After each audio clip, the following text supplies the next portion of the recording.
Di sebuah kampung kecil di Purwakarta, Jawa Barat, lahirlah seorang anak laki-laki yang kelak dikenal luas sebagai tokoh masyarakat dan politisi yang bersahaja, Deddy Mulyadi. Ia lahir pada 11 April tahun 1971 dari keluarga sederhana. Tumbuh besar di tengah budaya Sunda yang kental, dengan nilai-nilai kekeluargaan dan gotong royong yang tertanam kuat dalam jiwanya sejak kecil. Masa kecil Deddy diwarnai dengan kehidupan yang penuh keterbatasan. Ia belajar keras dan membantu orang tuanya bertani. Namun, dari situ ia belajar makna kerja keras dan ketulusan. Ia juga menyerap banyak nilai budaya Sunda, termasuk filosofi hidup yang menekankan kesederhanaan dan kecintaan terhadap alam. Setelah menamatkan sekolah, Deddy melanjutkan kuliah di Universitas Pasundan, Bandung. Di kampus, bakat kepemimpinannya mulai terlihat. Ia aktif dalam organisasi kemahasiswaan dan menunjukkan kepedulian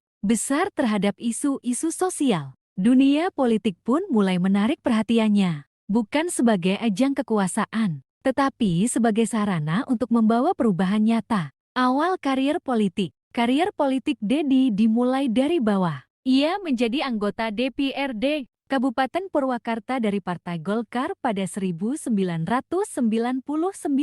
Kepiawaiannya dalam membangun komunikasi dengan rakyat dan semangat reformisnya membuat namanya cepat naik daun. Pada 2003, ia menjabat sebagai Wakil Bupati Purwakarta. Dan pada 2008, ia terpilih sebagai Bupati. Sebagai Bupati Purwakarta 2 periode, 2008 sampai 2018.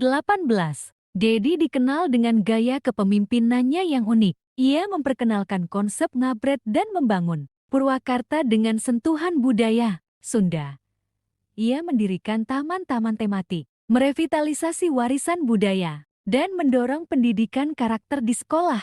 Sosoknya dikenal suka belusukan, sering tampil dengan ikat kepala Sunda, dan berbicara langsung dengan rakyat kecil. Salah satu program terkenalnya adalah Kelas Inspirasi, di mana ia sendiri turun langsung mengajar siswa-siswi SD, memberikan semangat hidup dan nilai-nilai kebangsaan. Ia juga mencanangkan kebijakan melarang iklan, rokok dan membatasi tayangan televisi tidak mendidik di tempat umum. Masuk ke panggung nasional. Setelah masa jabatannya sebagai bupati selesai, Deddy Mulyadi terpilih menjadi anggota DPR RI pada ke-2019 di Senayan. Ia tetap konsisten membawa aspirasi rakyat kecil, terutama petani, nelayan, dan masyarakat adat. Gayanya yang nyentrik, namun membumi menjadikannya salah satu politisi yang populer di media sosial. Ia aktif membuat konten-konten yang mengangkat kehidupan rakyat kecil dan menebarkan pesan moral dengan cara sederhana namun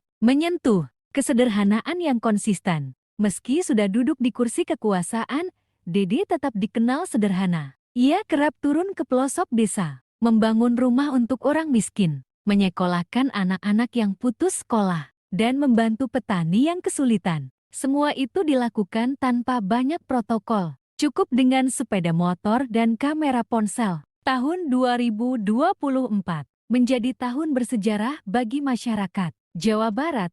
Sosok yang selama ini dikenal membela rakyat kecil, mencintai budaya, dan setia pada akar tradisi, akhirnya terpilih sebagai Gubernur Jawa Barat.